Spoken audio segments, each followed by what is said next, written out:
ojalá pues tengamos, y así serán más actividades de estas para que los jóvenes puedan participar. Bueno, todos sabemos que estos 2 meses, ¿de qué vamos a estar hablando? De la familia, ¿sí?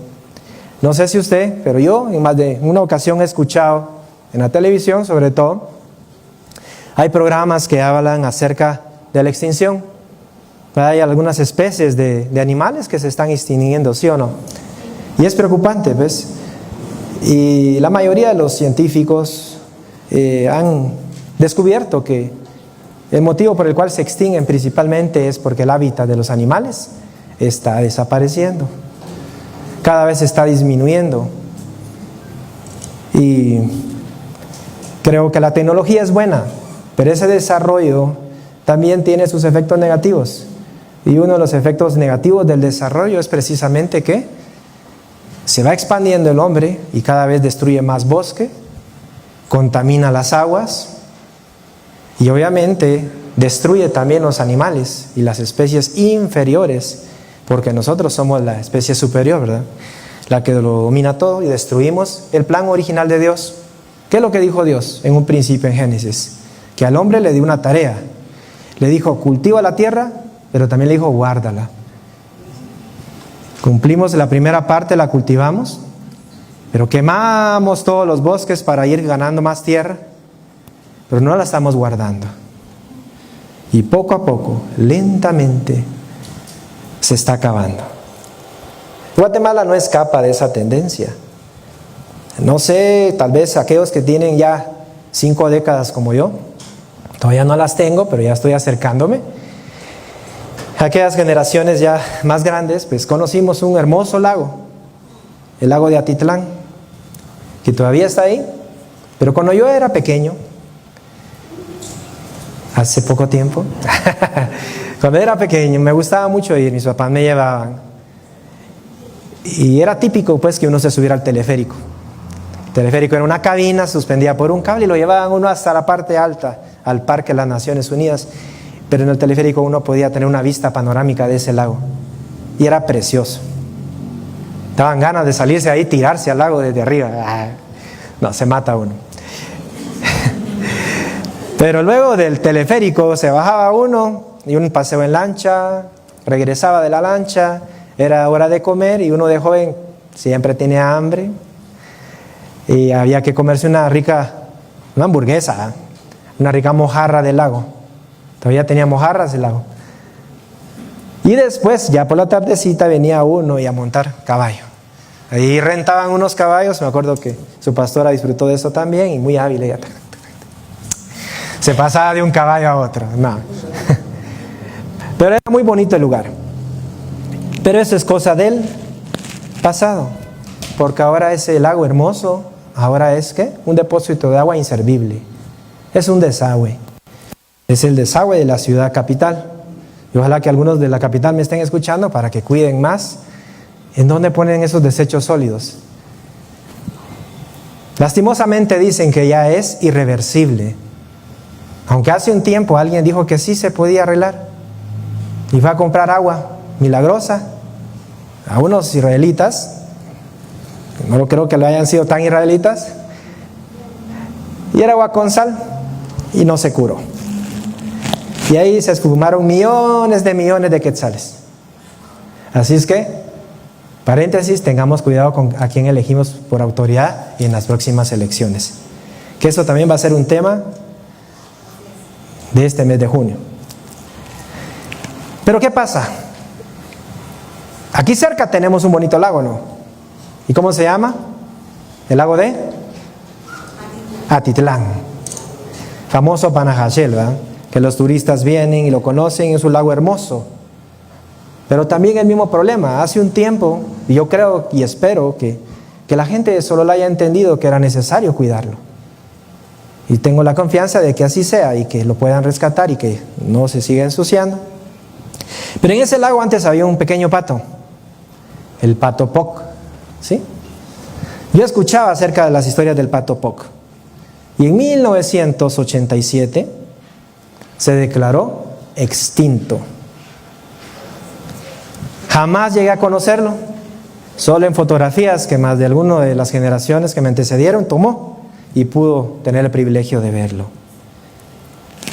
Pero ¿qué está pasando? Que tanto la naturaleza, la tierra, muchas cosas se están extinguiendo lentamente, inexorablemente. Lo mismo le está pasando a la raza superior, al hombre, a nosotros también. Hay muchas cosas que se están extinguiendo. Hay científicos que pronostican incluso de que en un par de siglos la vida en la tierra va a ser insostenible. Se van a destruir todos los recursos hídricos, se van a contaminar y vamos a tener que emigrar a otro planeta. Y quizás aquí sí tendría sentido, ¿verdad? Lo de la película de Avengers con el famoso Thanos. A mí me gustaría chasquear así de los dedos, pero que todos los malos desaparecieran, pues.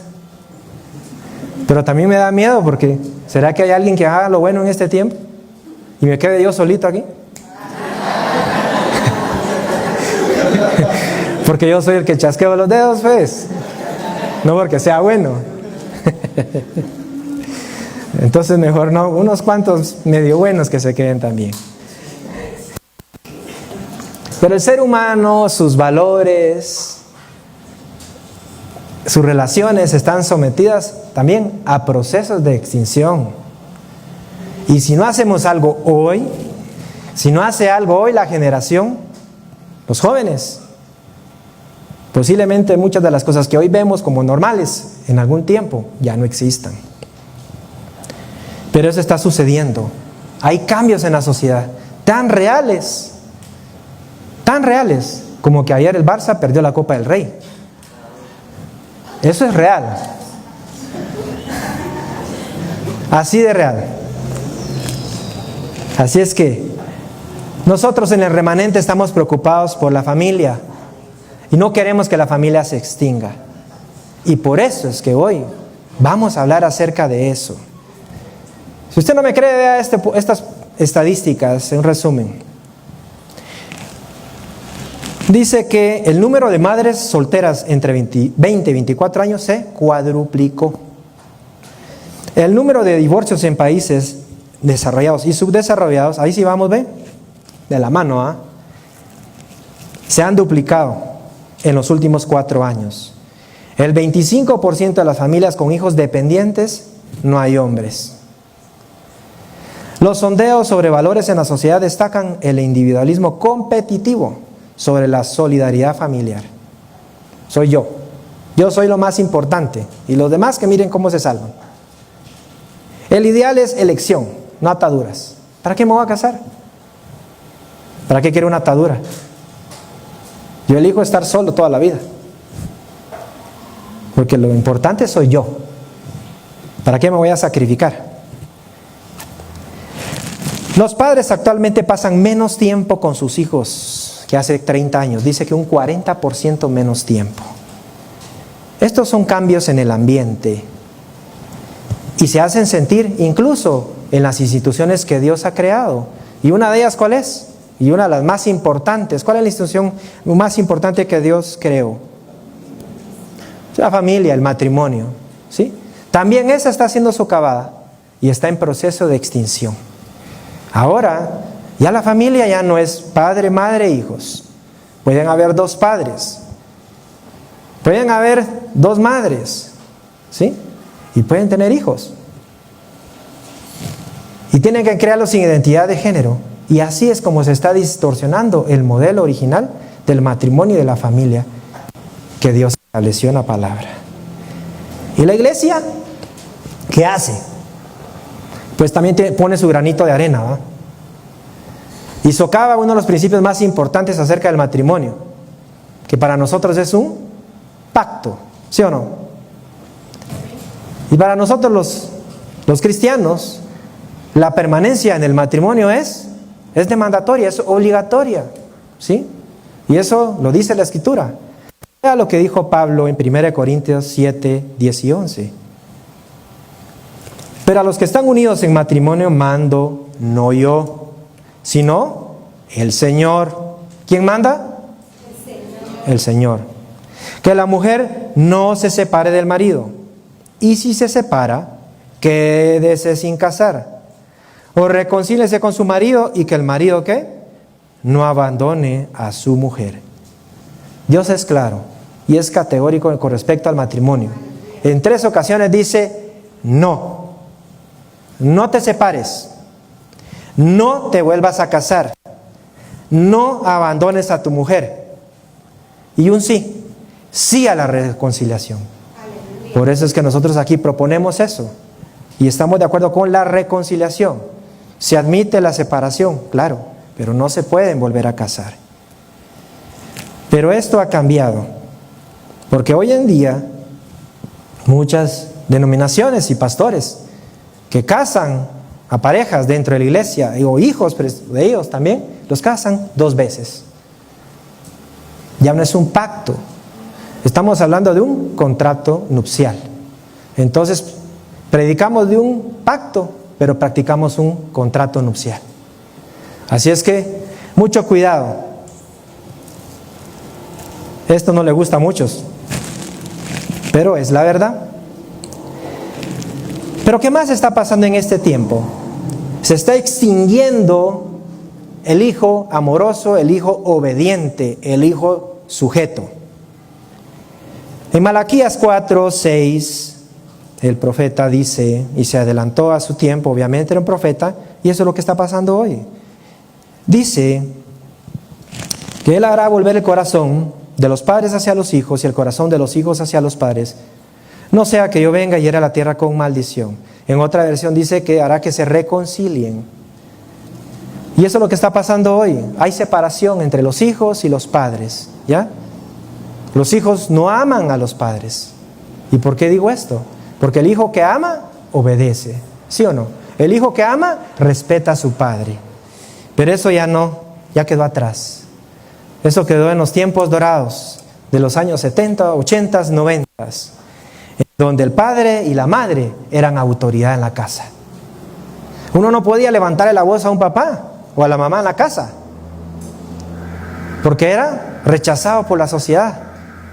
Y cuando uno le levantaba la voz a la mamá, inmediatamente venía el correctivo.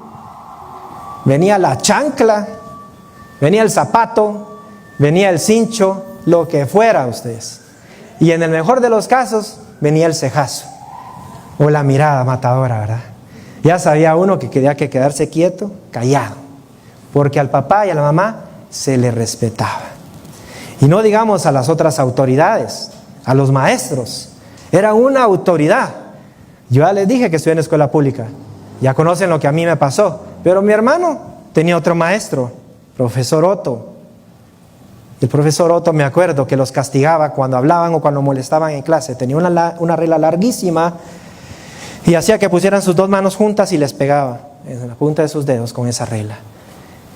Y los castigaba poniéndolos con su frente pegada a la pared, arrodillados, toda la clase. Y así hacían respetar a la autoridad. ¿Y sabe qué pasaba?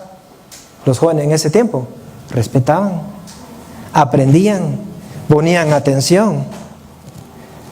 Pero hoy en día, ¿qué es lo que está pasando? Quizás con las nuevas ideologías que se han introducido por otros países, los derechos humanos, vienen y dicen, no, el hijo tiene que decidir. Y socavan el principio de autoridad que está en la palabra. El principio de autoridad que los hijos tienen que honrar a padre y a madre, que tienen que obedecerlos en todo. Y el principio de autoridad que tenemos que someternos a nuestras autoridades superiores. Y eso incluye a los maestros. Así es que las familias están en crisis. La familia, los valores de la familia están en crisis y nos estamos extinguiendo. Estamos como en los tiempos de Sodoma y Gomorra. Y hoy quiero que tengamos una perspectiva diferente con respecto a la de Sodoma y Gomorra, porque muchas veces solo nos enfatizamos en aquellos hombres que se aglutinaron afuera de la casa de Lot queriendo violar a esos ángeles. Qué bárbaro, dice uno. Pero la tragedia es mucho más grande.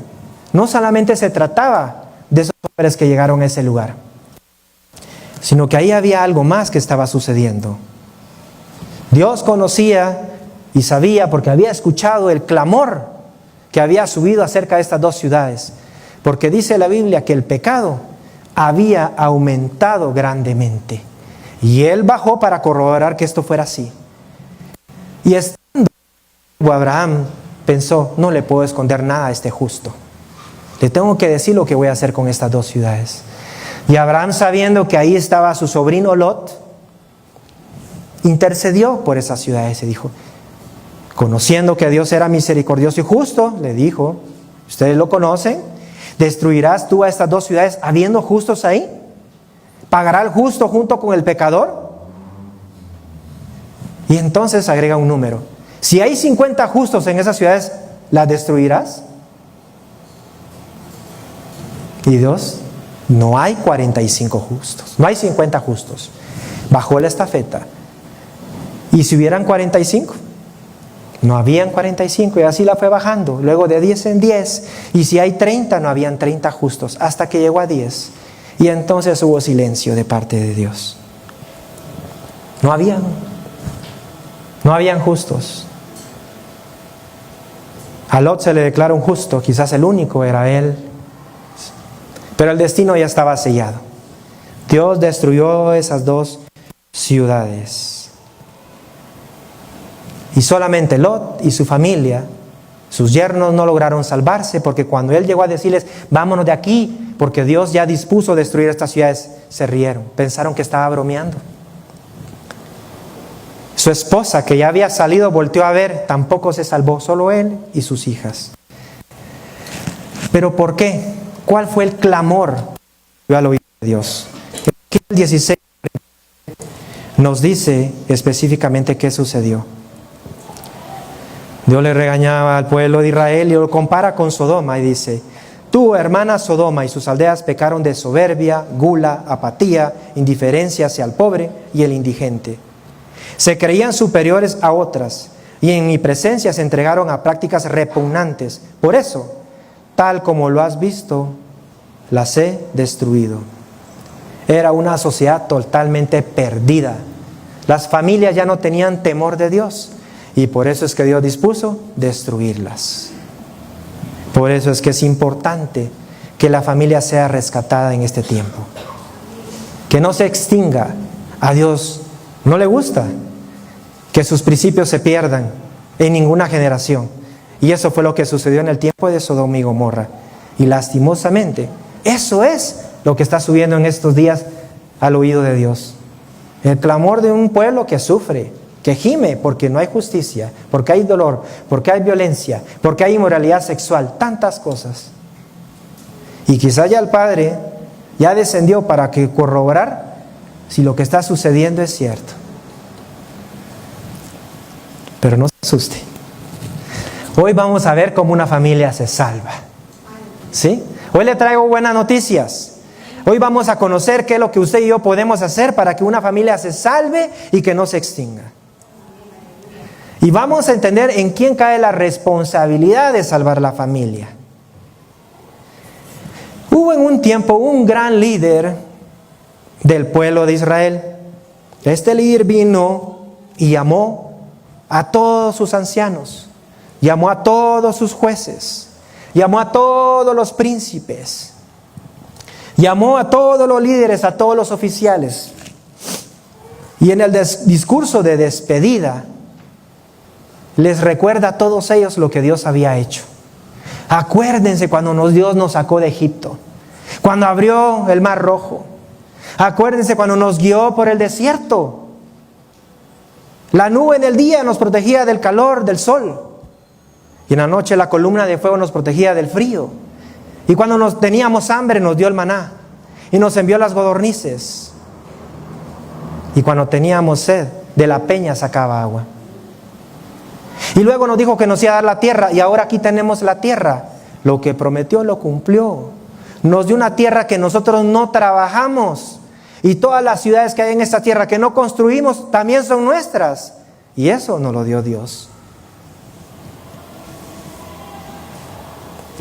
Pero lo interesante en el discurso de Josué es que al final les da un consejo y los invita a escoger. Y esto fue lo que dijo. Josué 24, 14 y 15.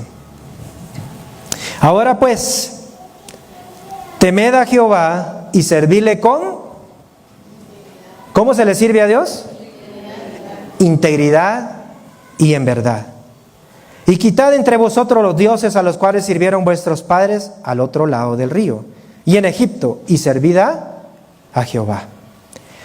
Y si mal os parece servir a Jehová, escogeos hoy a quién sirváis, si a los dioses a quienes sirvieron vuestros padres cuando estuvieron al otro lado del río, o a los dioses de los amorreos en cuya tierra habitáis, pero yo y mi casa serviremos a Jehová. Denle un aplauso al Señor.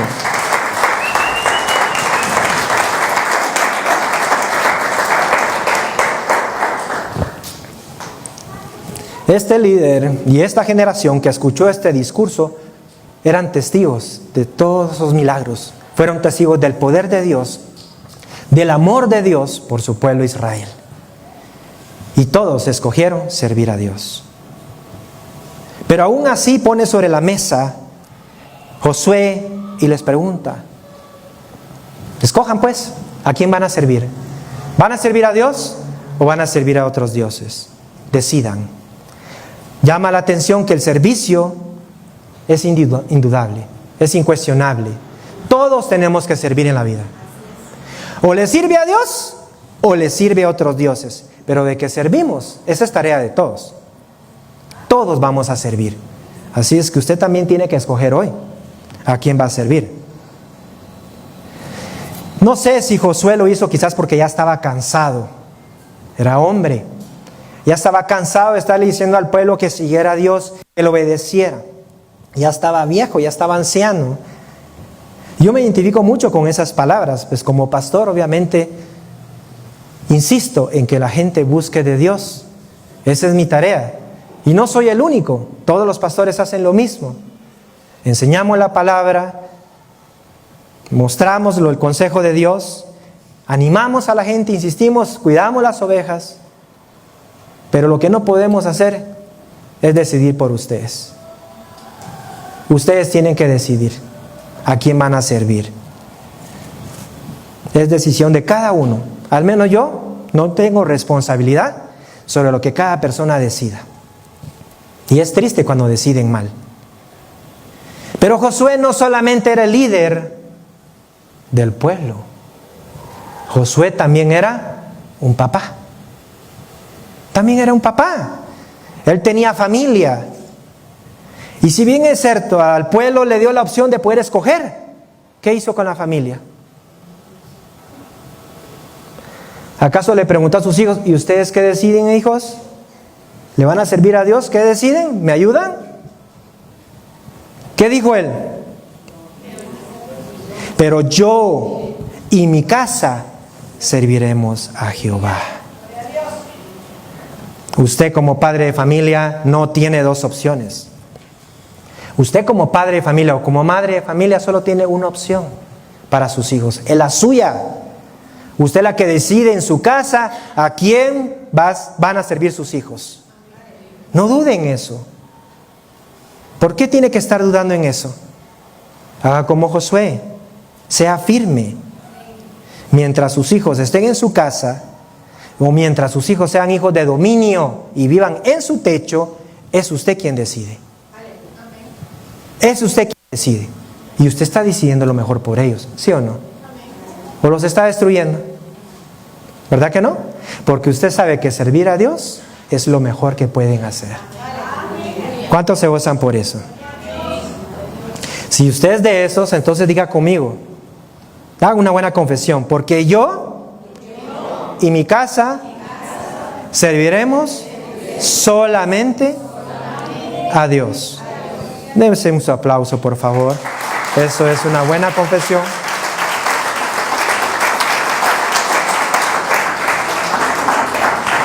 Pero sea firme en esto. No sea ambiguo, no sea de doble ánimo, porque una cosa es decirlo y otra cosa es hacerlo. Pero ¿qué pasa el domingo? Papito, este domingo es el clásico. Yo me quiero quedar en la casa. Y te prometo que voy a orar un ratito y voy a ver el partido. Un buen papá, ¿qué diría? el Señor es primero, hijo. Este es el día que hizo el Señor. Vamos a ir a la casa a adorarle y después regresamos a ver el reprise. No le preguntes a nadie eso sí para que no sepamos el marcador. ¿Pero qué hace otro papá? Va, mi hijo, quédate pues. Pero ahí lo miras, ahí me contás. Y cuando venga del servicio, te traigo el doble litro y tu cevichito que tanto te gusta. ¿Viste? ¿Qué mensaje le está dando? ¿Estamos sirviendo a Dios o estamos sirviendo al mundo? Al mundo, ¿verdad? Pero aquí no hay de esos, gracias a Dios. Pero ¿qué pasa con la mamá también? Llega el hijo. Mami, estoy muy cansado. Es que fue semana de exámenes y fuiste testiga que me desvelé todos estos días. Ayer fui al rally de la iglesia y estoy cansado. Ya cumplí. Ya estuve con Dios. Hoy domingo quiero quedarme en la casa. Y voy a orar. ¿Qué hace una buena mamá? Mi hijo, levántese. Levántese porque hay que ir a la casa del Señor. Así usted esté muy cansado por los exámenes. Pero ¿de dónde viene la sabiduría? Viene de Dios. Vamos a ir a darle gracias por la sabiduría que usted tuvo para poder ganar esa prueba. ¿Sí o no? Los hijos no están muy contentos. Porque ¿desde cuándo, dígame usted, si se quedan en casa van a estar orando? ¿O van a estar descansando? ¿Usted cree que a Dios le gusta jugar Fortnite? ¿Ah? ¿Usted cree que Dios se pone a jugar Fortnite con ellos? Eso es lo que hacen cuando se quedan en su casa. Pero bueno, usted decide a qué Dios van a servir sus hijos. Estoy un poco acatarrado, estoy malito, mejor me quedo en casa, me está subiendo la fiebre un poquito. Así será, hijo, pero vamos a ir a ver a nuestro Padre, porque Él es la salud divina. Y la palabra que va a escuchar usted hoy es medicina para sus huesos. Así que, ¿ven? Arréglese ya, porque no me gusta llegar tarde. A mí me gusta llegar a adorar a Dios. Se oyó bonito. Vengan temprano, pues. ¿Sabe cómo? Haga como usted haría cuando lo llaman del colegio y lo citan y le dicen, mire, queremos hablar con usted por su hijo. Y no van a hacer felicitaciones, ¿verdad? Bueno, a veces sí son. Y qué bueno que los hijos honren a sus padres de esa manera. Pero en ocasiones lo citan y venga, fíjese que su hijo habla mucho en clase. Su hijo no pone atención, molesta todo el tiempo. No ha ganado ningún parcial. Ni siquiera creemos que va a poder ganar el curso este año y seguramente el otro año lo va a repetir.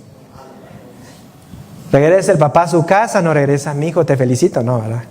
¿Vos qué crees? Que tu mamá y yo regalamos el dinero, nosotros nos fajamos trabajando todos los días para que vos tengas una buena educación, pero vos no valorás nuestro tiempo ni nuestro trabajo, sos un malagradecido y ahí sigue la lista, ¿verdad? ¿Sí o no? Pero es que el buen papá se preocupa por el futuro de sus hijos. Ese es el buen papá. El mal papá diría, no tengas pena, mijo. Ese maestro de plano no te quiere. Ponete las pilas el otro año ganás. ¿Verdad que no? Póngase las pilas. Hágalo. ¿Por qué? ¿Por qué lo hace? ¿Y por qué lo regaña? ¿Y por qué le insiste de que se ponga las pilas? Porque usted valora su trabajo, ¿eh? Como es su dinero, eso sí lo valora. ¿Por qué no valora a Dios de la misma manera? Porque si usted valora a Dios, usted no es flexible, es inflexible totalmente. No cede terreno. Vas a la iglesia y te arreglas y te vas a la iglesia. Y punto. Porque usted manda. Usted decide en su casa. Y a los hijos que están escuchando, que aquí son más. Ay, mamá. Aquí son más hijos. Tienen que ser obedientes. Josué y su casa y toda esa generación buscó de Dios. Pero ¿qué pasa cuando después el papá y la mamá no cumplen su rol dentro de la familia? Pasa el tiempo y el ambiente va cambiando. Lo que antes había se empieza a extinguir Y eso es precisamente lo que pasó. Leamos en Jueces 2, 7 al 10. 2, del 7 al 10. El pueblo sirvió al Señor mientras vivieron Josué y los ancianos que le sobrevivieron. Mientras ellos estuvieron vivos, le sirvieron. Ellos habían visto todas las grandes obras que el Señor había hecho por Israel. Josué, hijo de Nun, siervo del Señor, murió a la edad de 110 años y lo sepultaron en Timnat Heres, tierra de su heredad, en la región montañosa de Efraín, al norte del monte de Gaz. Luego en el 10 dice: también murió toda aquella generación y surgió otra que ¿qué? Que no conocía al Señor ni sabía lo que Él había hecho por Israel. Pero ¿cómo es posible? ¿Qué pasó ahí? Una generación después ya no conocían a Dios. ¿Quiénes fallaron ahí? Los papás. Porque cuando no hay un papá, cuando no hay una mamá que le enseñe a sus hijos que debe servirle a Dios, entonces, ¿qué va a pasar? Se extingue Dios. Desaparece. Porque cuando algo se extingue, es porque ya no es real en ese momento. ¿Sí? Ya no está vivo en esa actualidad. Y eso sucedió con esa generación. Ya Dios no era real para ellos. Se extinguió. Es como el volcán, como un volcán. Un volcán cuando no está activo se dice que se extinguió, porque no está activo. De la misma manera en las familias, cuando Dios no está activo en el papá o en la mamá, se extinguen los hijos. Se muere. Ya no hay actividad de Dios en ellos. Y luego nuestras generaciones ya no van a conocer a Dios. Ya no van a conocer su palabra. Porque los papás ni se molestaron en enseñarles la palabra de Dios. Jamás les hablaron, jamás les insistieron. O dejaron. No, ellos que decidan. Por derecho constitucional. Es su decisión. Porque eso es lo que dice el Estado, eso es lo que dice el gobierno. Ellos tienen que decidir. A nadie se le puede obligar. Tenemos libertad de culto o de no tener culto. No dejemos que la llama del Evangelio se extinga. No dejemos que el Espíritu Santo, que el fuego del Espíritu Santo se apague. Yo realmente considero que esta generación de jóvenes que está aquí en el remanente van a ser testigos de ese nuevo avivamiento poderoso que viene del Señor. ¿Cuántos lo creen así? Amén. Pero esa es tarea de ustedes, papás. Papás del remanente, yo sé que ustedes van a hacer la tarea de enseñarle a sus hijos, de mostrarles el camino, y no van a ceder y van a hacer que sus hijos también les sirvan a Dios. Denle un aplauso a esos padres que son obedientes a la palabra. Entonces, la familia se salva por un padre. Pero esta es otra historia de otra familia, distinta, pero que también tiene algo que enseñarnos. En Génesis 37, 1-4, se cuenta y dice la Escritura claramente: esta es la historia de la familia de Jacob. Jacob, siendo de 17 años, estaba cuidando las ovejas con sus hermanos. Y él tenía el trabajo de informarle a su papá sobre la mala fama, José, sobre la mala fama de sus hermanos. Y amaba Israel a José más que a todos sus hijos, porque lo había tenido en su vejez y le hizo una túnica de diversos colores. Y viendo a sus hermanos que su padre lo amaba más que a todos sus hermanos, le aborrecían y no podían hablarle pacíficamente. Aquí vemos a un padre, vemos a Jacob rodeado de sus hijos, pero en una edad avanzada tuvo un hijo, José. Fue papá abuelo, diría yo. Y a ese lo consintió. Como le pasa a muchas familias hoy en día, ¿verdad? Ya tienen sus hijos y de repente se les cuela el tercero, el cuarto, el quinto, el sexto, hasta el 10º. Pero ese último es el pequeño y es el consentido de la mamá, del papá, de todos a veces. Mucho cuidado con los papás. Cuidado con estar consintiendo más a un hijo que a otro, porque dice la Escritura que los hijos ven, ellos se dan cuenta. Y entonces sus hermanos lo aborrecían. Y también aquel ponía mucho de su parte, por la forma en que hablaba, por la forma en que contaba sus sueños, y por lo chismosito que era también. Sus hermanos no lo querían. Llegó el momento donde sus hermanos, el nivel de tolerancia había llegado al límite, y cuando vieron la oportunidad de deshacerse de su hermano, esto fue lo que hicieron. Génesis 37, 19 y 20 dice: y se dijeron unos a otros: he aquí viene el soñador, que venga, matémosle y echémosle en una cisterna. Y entonces después le vamos a decir a nuestro padre: alguna bestia lo devoró, y veremos qué era de sus sueños. Esta es la historia muy singular. La familia del patriarca, llena de hijos, pero con hijos entre los cuales habían peleas, habían disensiones, habían celos. Como muchas familias hoy en día, ¿sí o no? Hicieron lo que leímos en este momento y regresaron con su padre y le hicieron creer a José lo devoró un animal salvaje. Dice la Biblia que su papá lloró amargamente. Iba a guardar su luto hasta que muriera. Y sus hijos trataron de consolarlo todo ese tiempo, pero no pudieron. Luego, después de esto, usted ya conoce la historia y no se la voy a narrar toda. Pero José fue a parar a Egipto porque fue vendido, y en Egipto fue prosperado. Primero en la casa de Potifar, luego en la cárcel, y llegó a ser el segundo de Egipto, el gobernador de todo Egipto, después de Faraón. El más importante, el más influyente. Pero lo más triste y lo más doloroso de todo esto es que 13 años duró esa mentira. ¿Cómo es posible que hayan mentido a un papá de esa manera? Esos hijos, viendo el dolor. Si hay algo duro para un papá y que un papá quiere evitar a como dé lugar, es enterrar a un hijo. Es dolorosísimo. Y él lo vivió.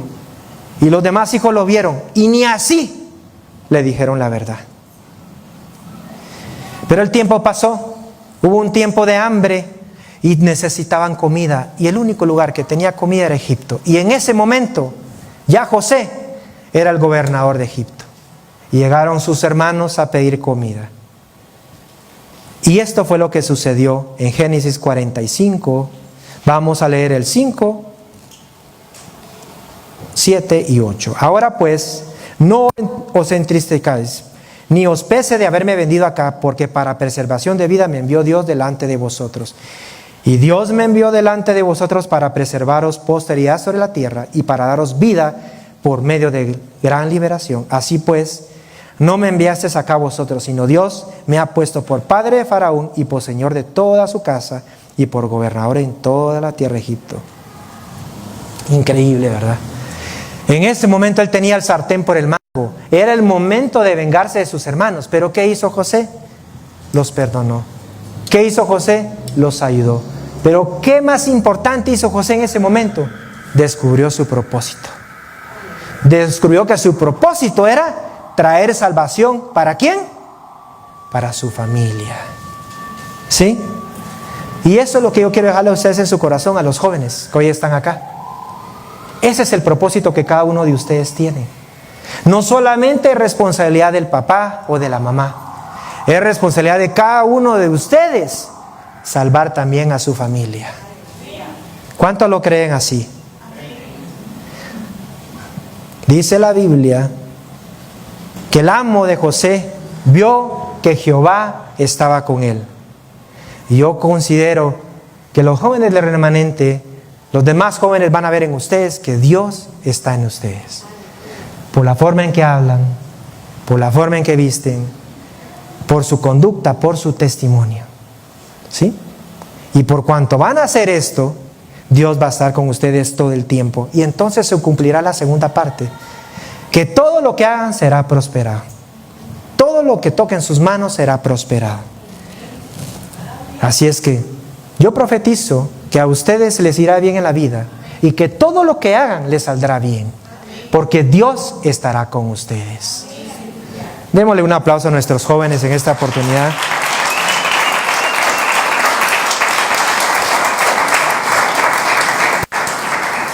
Y cuando hablo de prosperidad no solo hablo de dinero, porque prosperidad es tener éxito. Que tengan éxito en todas las áreas. Ustedes van a tener éxito, siempre y cuando la gente pueda ver a Dios en ustedes.